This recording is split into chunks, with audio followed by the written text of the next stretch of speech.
Coming up, we now know when Governor Matt Bevin plans to convene a special session to address pension concerns. And Pikeville Medical Center hosted a job fair at the Mountain Arts Center in Prestonsburg, where more than 100 jobs were available. Plus, we take a look at how one group in Elkhorn City is trying to preserve some of the area's railroad history. Dedicated to Eastern and Southern Kentucky, this is WYMT Mountain News This Morning. Good morning. It is 5:31 on Tuesday, July the 16th. I'm Will Puckett. Thank you for tuning into Mountain News this morning. Well, you're going to want to get your tank tops, your short shorts, and your flip-flops ready because you're going to need it today because it's going to be a warm one. But Brandon, a little bit relief on the way tomorrow and then right back up on, what would that be, Thursday?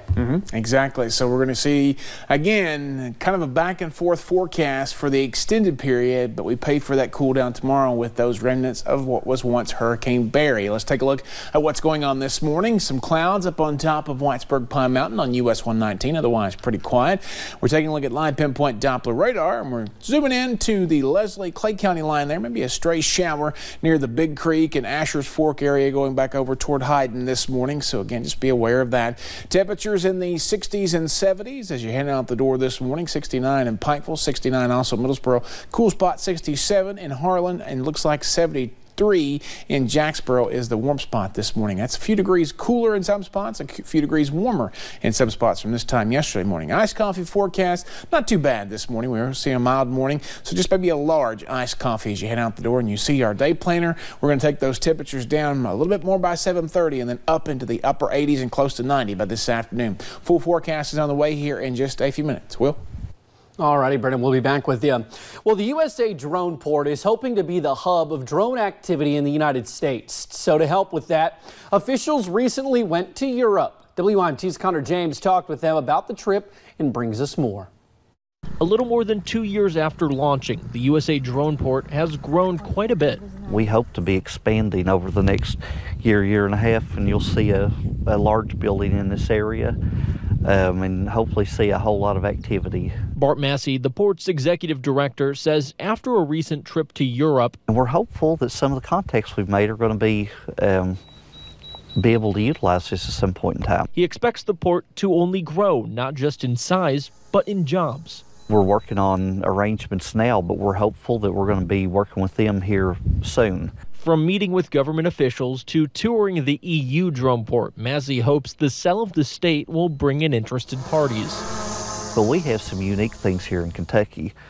We have a population that is interested in bringing this industry here.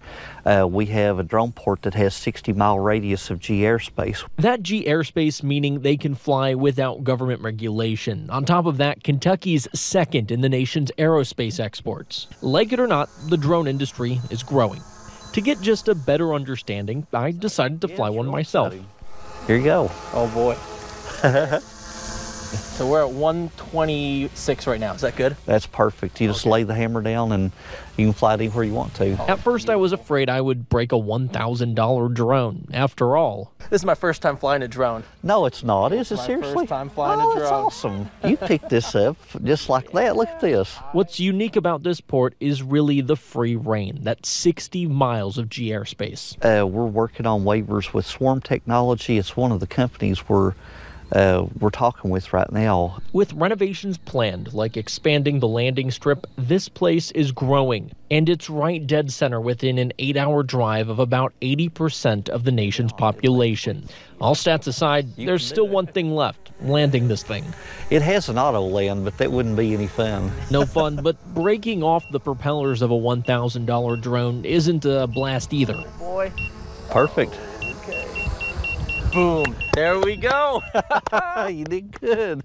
Taking a drone for a flight, I can definitely see the hype. But hype's not really the word. The drone industry is growing exponentially. Now it's a matter of how much will it grow here in eastern Kentucky. In Perry County, Connor James, WYMT Mountain News. It's good to see every once in a while watching Connor nerd out like that. Well, we have a link to the Drone Ports website where you can learn more about it. That information can be found on our website at WYMT.com. Well, we now know when Governor Matt Bevin plans to convene a special session of the Kentucky General Assembly. The lawmakers will return to Frankfort this Friday at 8 in the morning. Governor Bevin says he wants to provide relief for regional universities, county health departments, and many other quasi-governmental agencies faced with surging pension costs. The proposal would replace a bill that Governor Bevin vetoed in April after the legislature ended its regular session. Well, Pikeville Medical Center hosted a job fair at the Mountain Arts Center in Prestonsburg yesterday. From Starbucks to clinical positions, more than 120 jobs are up for grabs. PMC is offering full-time registered nurses a $6,000 sign-on bonus or a $350 student loan repayment plan. Officials say they want to give back to a community that has given them so much. Eastern Kentucky has struggled with the mining industry, and healthcare is a growing industry. When you look at what's going on, healthcare is where it's at, and we want to invest and give back to our community. Now, if you missed it but would still like to apply, you can submit your application online through Pikeville Medical Center's website.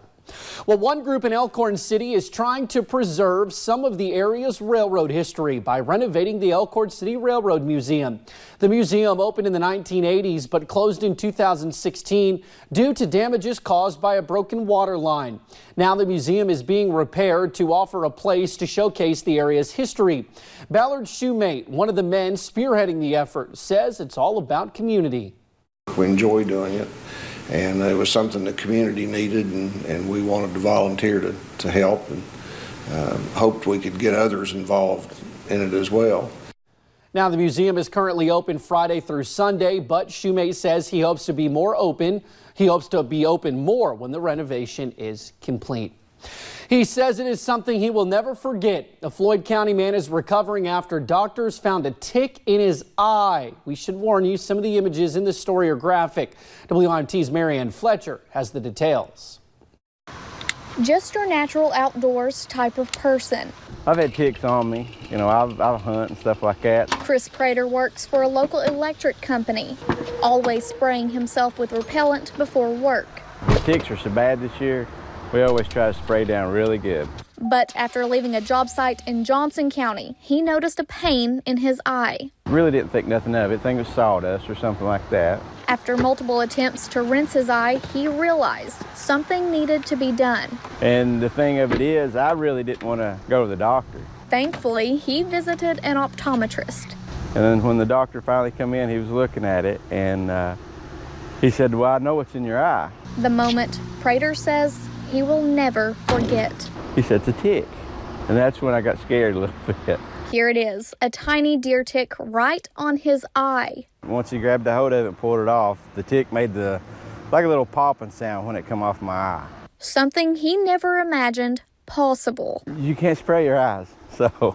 In Floyd County, Marianne Fletcher, WYMT Mountain News. Now, the optometrist sent Chris Prater home with antibiotic and steroid drops. He says other than some irritation, his eye feels normal. Well, although we are about 1 month into summer, some activities are just beginning. For the second year, Perry County will offer kayak rentals. Beginning this Thursday, you can take a 3-hour ride down the North Fork River. Rentals begin at 10 in the morning and they take the last riders at 4 p.m. Rides will be available Thursday through Sunday. Life vests and paddles are included. We're excited about getting the kayaks back open. It's a fun activity for the people. They can float here from the city basketball courts to the boat ramp in the park. It went over extremely well last year. We was just trying to make a few improvements this year to get it started and give people something to do. Now, with those new improvements, you can also reserve a group trip. Officials say to expect kayak rentals to start at the beginning of summer next year. A Pulaski County man is recovering after investigators believe he fell 60 feet down a bluff Sunday. Deputies put out a golden alert for 79-year-old Bobby Wood. The alert launched a massive day-long search, but it was a boater who eventually found him. As Garrett Weimer reports, officials say Wood is lucky to be alive. It's a beautiful view. It's what's below that's shown it can be so dangerous. Neighbors tell me this is not the first time someone's fallen down the bluff that runs behind many homes here on Cliffside Drive. We used every tool we had available to us to search and find Mr. Wood. The sheriff's office put out a golden alert for Bobby Wood, and the rescue squad, special response team, and others jumped into action to look for him. We're told crews rappelled down the cliff here and even used a thermal imaging drone to try to find him. But the undergrowth there is so thick, and officials believe Wood was likely unconscious for a lot of the time. It wasn't until a boater out on the water here went by and saw Wood by the shore that crews were able to find him and have him flown to UK hospital. Officials say they've spoken with Wood's wife, who told them he has some torn skin, some bruises, some other small injuries, but amazingly, they say he didn't break a bone. In all, officials believe Wood was down there about 12 hours. They say it's a good thing they were so close to a marina, which meant steady boat traffic, eventually leading to someone finding him. Very amazing that he's not hurt any worse than what he was from the fall. I mean, it's just straight over the cliff is what it is from the back of his house. Most of those houses down through there. As for the boater who found Mr. Wood, no one I've talked to knows who that person is, but they sure are grateful they did what they did. In Pulaski County, Garrett Weimer, WYMT Mountain News. Now, in addition to several agencies that looked for Wood, a good number of neighbors also jumped in to help search the subdivision for him. Later, Metallica announced a new release for later this year, but not the type you would expect. An interesting story there. We continue to track the remnants of once Hurricane Barry as they get closer to us here in the mountains. I'll let you know when they could affect us in about 3 minutes.